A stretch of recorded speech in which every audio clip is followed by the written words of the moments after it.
Israel ইরানের যুদ্ধে অবাঞ্ছিত হলেও আস্তে আস্তে জড়িয়ে পড়ছে ভারত, জড়িয়ে পড়ছি আমি আপনি প্রত্যেকেই।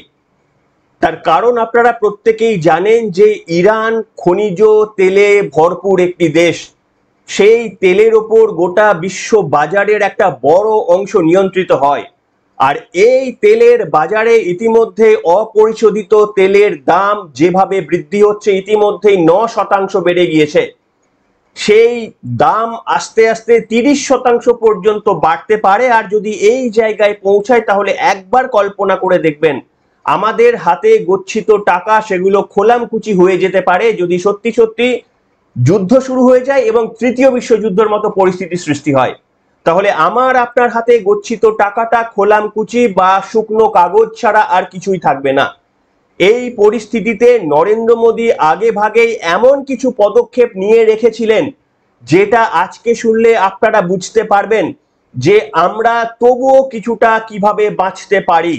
আমাদের শত্রু দেশ চীন এই মুহূর্তে কিভাবে কতটা বিপদে পড়েছে তেমন তথ্য যেমন আপনাদের সামনে দেব, ঠিক তেমনি আবার দেশের সিদ্ধান্ত যে কত গুরুত্বপূর্ণ হতে পারে, এই ইরানের সঙ্গে যুদ্ধে ভারতের কতটা ক্ষতিগ্রস্ত হওয়ার সম্ভাবনা রয়েছে, পরোক্ষভাবে ভারতও যুদ্ধে জড়িয়ে পড়ছে, তার থেকে আমাদের মুক্তির উপায় খোঁজার চেষ্টা করব। তার কারণ ইরান ইসরায়েলের যুদ্ধের মধ্যে আমার আপনার কি ক্ষতি হচ্ছে এইটাই জানাটা সব থেকে বেশি গুরুত্বপূর্ণ। তাই এই প্রতিবেদন নিয়ে আপনাদের সামনে হাজির হয়েছি আমি প্রলয়। নমস্কার, welcome to simple as ABC. আপনাদের সকলকে স্বাগত জানিয়ে শুরু করছি আজকের বিশেষ বিশেষ খবর।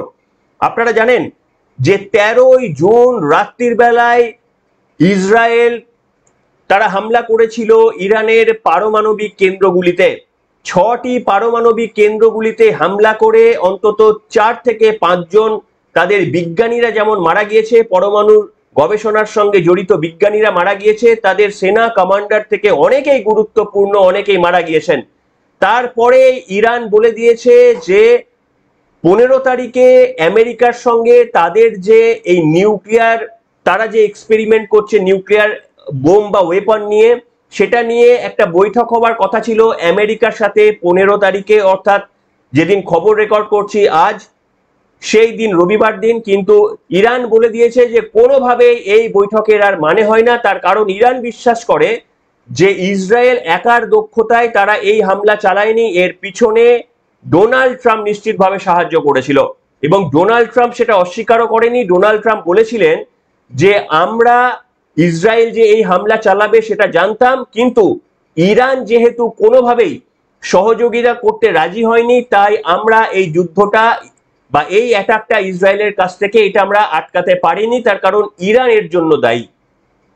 আর এই জায়গায় দাঁড়িয়ে ইরান বলেছে যে আমরা এবার মানে তারা যে ভাবমূর্তি দেখাচ্ছে, তারা যে কোনো মুহূর্তে ফ্রান্স, ব্রিটেন এবং আমেরিকার যে সমস্ত জায়গায় সৈন্য মোতায়েন করা রয়েছে পশ্চিম এশিয়ার বিভিন্ন জায়গায়, তাদের ওপর আঘাত আনতে পারে। এই পরিস্থিতিতে ডোনাল্ড ট্রাম্প আজকের বক্তব্য তিনি বলেছেন যে আমাদের সেনাবাহিনী, আমাদের সৈন্য, আমাদের কমন সিভিলিয়ান পিপলদের উপর যদি এক টুকরো আঘাত পড়ে, এমন ভয়ঙ্কর আঘাত আনবো এই ইরানের ওপর যেটা গোটা পৃথিবীতে এখনো পর্যন্ত হয়নি বলে মারাত্মক হুমকি দিয়ে রেখেছে। গত পর্বে আপনাদের সামনে সেই হুমকির জায়গা থেকে বলেছিলাম যে আরো একটা হিরোশিমার মতো ঘটনা ঘটলে অবাক হবার কিছু নেই। কিন্তু আমাদের কি সমস্যা?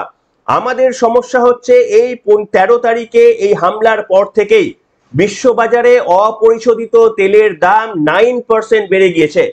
এক ব্যারেল তেলের অপরিশোধিত তেলের দাম যেখানে $70 ছিল, সেটা বেড়ে এখন প্রায় $75 পৌঁছে গিয়েছে, যেটা 9%। এবং বাকি বিশেষজ্ঞরা এক্সপেক্ট করছেন যে আর কয়েকদিন যুদ্ধ চললে এই দাম $90 পার ব্যারেলে পৌঁছে যেতে পারে। বিশ্ববাজারে মুদ্রাস্ফীতি চড়চড়িয়ে লাফিয়ে বাড়বে এবং এই মুহূর্তে গোটা বিশ্বের অর্থনৈতিক মন্দা চলছে, তাই প্রচুর মানুষ না খেতে পেয়ে মরে যাওয়ার মতো আশঙ্কা সৃষ্টি হতে পারে। এই জায়গায় আপনাদের জানতে হবে ভারতের অবস্থান কি। আর এইখানেই হচ্ছে আপনি কোন সরকারকে নির্বাচিত করেছেন, তারা আগে ভাগে আপনার আমার জন্য কি ব্যবস্থা নিয়েছে, সেটা এই জায়গাতে খুব গুরুত্বপূর্ণ। ভারত অনেক আগে থেকে ইরানের সঙ্গে, একটা সময় ভারত ইরানের থেকে সব থেকে বেশি তেল আমদানি করত। কিন্তু রাশিয়া ইউক্রেন যুদ্ধের পর রাশিয়া ভারতকে সস্তায় তেল, অপরিশোধিত তেলের অফার করলে ভারত ইরানের সঙ্গে তাদের এই সম্পর্কটিকে বাতিল করে এখন রাশিয়ার কাছ থেকে 36% তেল তারা আমদানি করে। ভারত রাশিয়ার কাছ থেকে 36% তেল এই মুহূর্তে আমদানি করে, বাকি 21% তেল আমদানি করে তারা ইরাক থেকে, এবং আরো 13% তেল আমদানি করে তারা সৌদি আরবিয়া থেকে। এছাড়াও 9% তারা আরব আমির শাহী থেকে তেল আমদানি করে এবং 3% আমেরিকা থেকে তেল আমদানি করে। এই সংখ্যাটা বুঝলেই আপনারা বুঝতে পারবেন যে কতটা ডাইভার্সিফাইড অবস্থায় ভারত রেখে দিয়েছে। কোনো একটি দেশের বিপর্যয় ভারতের নিশ্চিতভাবে দামের ওঠানামা করতে পারে, কিন্তু মারাত্মক বিপর্যয় ডেকে আনতে পারবে না, যেটা হয়েছে চীনের। তার কারণ 80% তেল চীন ইরানের কাছ থেকে নিয়ে আসে। এবার এই যুদ্ধের পর চীনের তেলের দাম কিভাবে বাড়ছে একবার ভেবে দেখুন, এবং এই যুদ্ধ যদি না থামে তাহলে চীনের অবস্থা ঠিক কোন জায়গায় চলে যাবে অর্থনৈতিকভাবে, এবং বাধ্য হবে চীন এই যুদ্ধে জড়িয়ে পড়তে। তাহলে চীন যদি জড়িয়ে পড়ে, রাশিয়া যদি জড়িয়ে পড়ে ইরানকে সমর্থন দিতে গিয়ে, এদিকে আমেরিকা আবার প্রত্যক্ষভাবে ইসরায়েলের পাশে দাঁড়িয়েছে, তাহলে তৃতীয় বিশ্বযুদ্ধের একটা পরিস্থিতি সৃষ্টি হচ্ছে। এইখানে একটা মারাত্মক আমাদের জন্য আশঙ্কার মেঘ। আপনাদের জানতে হবে যে ইরান হচ্ছে পারস্য উপসাগর এরিয়ায় একটা দেশ, পারস্য উপসাগরের একটা সভ্যতা হচ্ছে ইরান। সেই পারস্য উপসাগরের হরমুজ প্রকল্প, হরমুজ প্রণালী রয়েছে, যে হরমুজ প্রণালী দিয়ে প্রত্যেক দিন 2 কোটি ব্যারেল তেল সেখান থেকে যাতায়াত করে সৌদি আরবিয়া, আরব আমির শাহী, কাতার, এই দেশগুলোতে, মুসলিম দেশগুলোতে ওই প্রণালী দিয়ে তেল রপ্তানি হয়। এই সমস্ত মুসলিম দেশ থেকে ইউরোপের দেশে এই সমস্ত তেল রপ্তানি হয় ইরানের হরমুজ প্রণালী দিয়ে। কিন্তু এই যুদ্ধ যদি দীর্ঘায়িত হয়, বিশ্ববাসীকে চাপে রাখার জন্য হরমুজ প্রণালীটা কিছুদিনের জন্য সাময়িক বন্ধ করতে পারে, আর তাতেই কিন্তু আশঙ্কার মেঘ। তাহলে বাকি এই মুসলিম কান্ট্রিগুলো কিন্তু তারা ছেড়ে কথা বলবে না, তারাও যুদ্ধে জড়িয়ে পড়তে পারে। অর্থাৎ কিছু মুসলিম দেশ ইসরায়েলের পক্ষে, কিছু মুসলিম দেশ ইরানের পক্ষে, এইভাবে দ্বিধা বিভক্ত হয়ে গিয়ে কার্যত একটা তৃতীয় বিশ্বযুদ্ধের দোরগোড়ায় আমরা চলে যাচ্ছি। আপনাদের জানতে হবে যে ইরান এই মুহূর্তে 33 লক্ষ ব্যারেল প্রত্যেক দিন তেল এক্সপোর্ট করে, উৎপন্ন করে অপরিশোধিত তেল 33%। তার মধ্যে 33 লক্ষ ব্যারেল, তার মধ্যে 15 লক্ষ ব্যারেল প্রত্যেক দিন তারা এক্সপোর্ট করে। কিন্তু এই যে যুদ্ধর ফলে যদি কোনো রকমেরই সেই ধরনের ঘটনা ঘটে যেখানে এই সরবরাহ ব্যাহত হয়, তাহলে গোটা পৃথিবীতে খাদ্যাভাব তৈরি হতে পারে, জিনিসপত্রের মূল্য বৃদ্ধি তৈরি হতে পারে, এবং বাধ্য হয়ে এক দেশ অপর দেশের সঙ্গে যুদ্ধে লিপ্ত হয়ে তৃতীয় বিশ্বযুদ্ধের মতো আশঙ্কার সৃষ্টি হয়ে গিয়েছে। এই জায়গায় আমি বলবো শুধু এই একটি পয়েন্টই নয়, আরো একটা বিশেষ জায়গা রয়েছে নরেন্দ্র মোদীর নিশ্চিতভাবে কৌশলগত পদক্ষেপ, যে এবার যদি ইরান এই যুদ্ধ দীর্ঘস্থায়ী হয়, আরব আমির শাহী বা অন্যান্য জায়গা থেকে হরমুজ প্রণালী দিয়ে যদি তেল আসা ভারতে কোনোভাবে ব্যাহত হয় বা বন্ধ হয়ে যায়, সেক্ষেত্রে ভারত আমেরিকার কাছ থেকে যে এখন 3% তেল কিনে, সেই পরিমাণ ভারত বাড়ানোর কথাও ভাবতে পারে। অর্থাৎ ভারতের ব্লু প্রিন্ট রেডি, নিশ্চিতভাবে এদিক ওদিক হবে। তবে হ্যাঁ, একেবারে ভিখারি হয়ে যাওয়ার মতো ব্যবস্থা নেই, তার কারণ আমাদের কেন্দ্রীয় সরকার আগে ভাগেই কি করা উচিত তা নিয়ে তারা সিদ্ধান্ত নেওয়ার চেষ্টা করেছেন। শুধু আরো একটা প্রবলেম রয়েছে, আপনাদের জানাটা প্রয়োজন। এটা হচ্ছে যে এই মুহূর্তে ইরাক অত্যন্ত গুরুত্বপূর্ণ একটা দেশ। কেন না, ইরানের পাশে যে ইরাক রয়েছে, ইরান ইরাকের যুদ্ধ আপনারা জানেন, সেই ইরাক হচ্ছে ইউরোপ, এশিয়া এবং ইউরোপের মধ্যে একটা এয়ার করিডোর। অর্থাৎ ইরাকের আকাশ দিয়ে এশিয়া থেকে ইউরোপে যাওয়ার জন্য ইরাকের আকাশপথ অত্যন্ত গুরুত্বপূর্ণ। কিন্তু এই যুদ্ধের আবহে ইরাক, ইরান, জর্ডন, এই সমস্ত কান্ট্রিগুলো নোটেম জারি করেছে, অর্থাৎ তাদের আকাশপথ ব্যবহার করে কোনো রকমেরই ফ্লাইং জোন ব্যবহার করা হবে না। এই ক্ষেত্রে ভারতও সরাসরি এর প্রভাবে মানে আমরা এর মধ্যে সমস্যায় পড়েছি। তার কারণ যে সমস্ত প্লেনগুলো যাত্রীবাহী বা অস্ত্রবাহী বা যে কোনো প্লেন, সেইগুলো আমরা কোনোভাবে শর্ট রুট দিয়ে ইউরোপে আমরা পৌঁছাতে পারছি না। আমাদের সামনে এখন অনেক ঘুরপথে আমাদের ইউরোপে পৌঁছাতে হবে। এই তুর্কমেনিস্তান, আজারবাইজান এই রুট দিয়ে আমাদের যেতে হবে ইউরোপে, সেটা অত্যন্ত ব্যয়বহুল। তাই যাত্রী ভাড়াও কয়েক গুণ লাফিয়ে বেড়ে যেতে পারে। একটা আশঙ্কার কালো মেঘ, সেটা সড়ক পথে হতে পারে, সেটা নৌকা পথে বললাম হরমুজ প্রণালী বন্ধ হয়ে গেলে কি ভয়ঙ্কর পরিস্থিতি সৃষ্টি হতে পারে। ইরান গোটা বিশ্বকে চাপে রাখার জন্য এই পদক্ষেপও নিতে পারে। আর কয়েকদিন যদি যুদ্ধ দীর্ঘায়িত হয়, এবং আপনাদের বললাম আকাশ পথেও কিন্তু একটা বড় সমস্যা দেখা গিয়েছে। ইরাক তাদের আকাশ নোটেম করে দিয়েছে, শুধু ইরাক নয়, ইরান, জর্ডান সবাই করে দিয়েছে। ইসরায়েলেরও কিছু কিছু জায়গায় নোটেম জারি রয়েছে। এই পরিস্থিতি কার্যত আমাদের সকলকে তৃতীয় বিশ্বযুদ্ধের দিকে নিয়ে যাচ্ছে। আর এইভাবে 2025 সালটা এতটাই গুরুত্বপূর্ণ, আপনারা খেয়াল করে দেখবেন যে বিশ্বের তাবড় তাবড় দেশ একে অপরের সঙ্গে আমরা জড়িয়ে পড়ছি। এবং এখানে কিন্তু ওই মুসলিম দেশ সকলে একত্রিত হয়ে রয়েছে এমনটাও নয়। কিছু মুসলিম দেশ বললাম আপনাদের ব্যবসার স্বার্থে, কিছু মুসলিম দেশ ইসরায়েলকে সমর্থন করছে প্রত্যক্ষভাবে না হলেও পরোক্ষভাবে।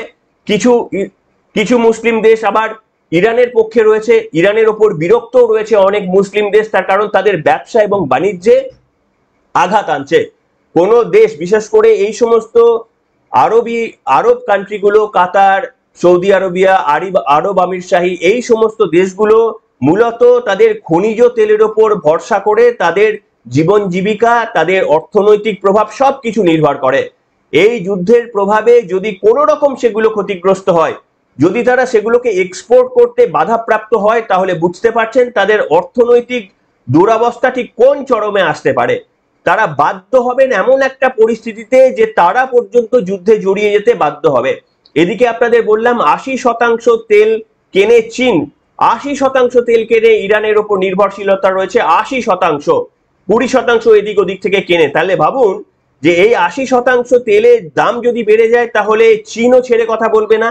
চীনও সরাসরি যারা ইরানের বিরুদ্ধে, তাদের বিরুদ্ধে পদক্ষেপ নিতে চাইবে।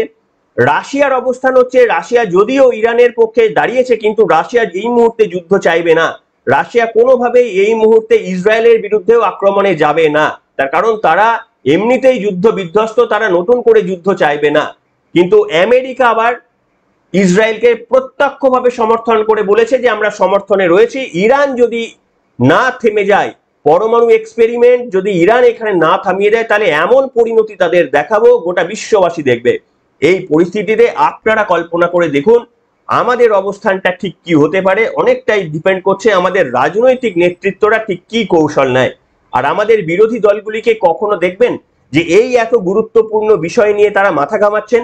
মমতা বন্দ্যোপাধ্যায়, রাহুল গান্ধী, অখিলেশ যাদব, তারা তো বিভিন্ন বিষয় নিয়ে মাথা ঘামান, কিন্তু এই যে বিষয় নিয়ে তারা কোনো মাথা ঘামাচ্ছেন, সর্বদলীয় বৈঠক ডাকছেন, ভারতের অবস্থান যাচাই করে দেখছেন, ভারত ভেতর থেকে জানার চেষ্টা করছেন যে ভারত এই যে ইরানের সঙ্গে তেলের, এমনিতে ভারত কেনে না, কিন্তু হরমুজ প্রণালী বন্ধ হয়ে গেলে ভারতের ওপর কতটা ইম্প্যাক্ট পড়তে পারে, দ্রব্যমূল্য বৃদ্ধি কোন জায়গায় আমরা আটকাতে পারি, এই নিয়ে তো বিরোধী দলগুলো একটা সর্বদলীয় বৈঠক ডাকতে পারে না। তারা সর্বদলীয় বৈঠক কি নিয়ে ডাকবে? যে কতগুলো প্লেন আমাদের ধ্বংস করেছে পাকিস্তান, এইটা জানার জন্য তাদের সর্বদলীয় বৈঠক প্রয়োজন। এই হচ্ছে আমাদের বিরোধী দল। অন্যান্য প্রত্যেকটি যুদ্ধ বিধ্বস্ত দেশগুলিতে সমস্ত শাসক দল এবং বিরোধী দল তারা একসঙ্গে কাজ করছে, কোথাও শুনবেন না তাদের দুটো আলাদা ভয়েস। এই একমাত্র ভারতবর্ষ এবং তাদের এই সমস্ত রাজনৈতিক দলগুলি যারা ভারতের ক্ষতি হবে জেনেও প্রকাশ্যে এইভাবে উন্মুক্ত বক্তব্য বলে আমাদেরই বিপদ ডেকে আনছে। তাই আপনাদের আমি বলবো আমাদের রাজনৈতিক নেতারা যা করছে করতে দিন, কিন্তু আপনি যদি শিক্ষিত না হন, এই তথ্যগুলো জানার পর আপনি যদি সমৃদ্ধ না হন এবং সেই সমৃদ্ধ হওয়ার পর যদি আপনি সঠিক সিদ্ধান্ত নিতে না পারেন, তাহলে কার্যত নিজের দেশে বসে নিজেদেরই শত্রু হয়ে যাওয়ার সামিল হয়ে যাবে সেটা। আর সেটাই কিন্তু আপনাদের সচেতন করার জন্যই আমার এই ক্ষুদ্র প্রয়াস। আর এই প্রয়াসকে যদি আপনারা সমর্থন করেন, যদি মনে করেন যে অনেক নতুন তথ্য আপনাদের দিতে পারছি, তাহলে পাশে থাকুন আমাদের চ্যানেলের। এখনকার মতো এখানে শেষ করছি। আপনারা ভালো থাকবেন এবং এই ধরনের আরো তথ্য পেতে আমাদের চ্যানেলের সঙ্গে আপনারা থাকবেন, এটুকুই আশা।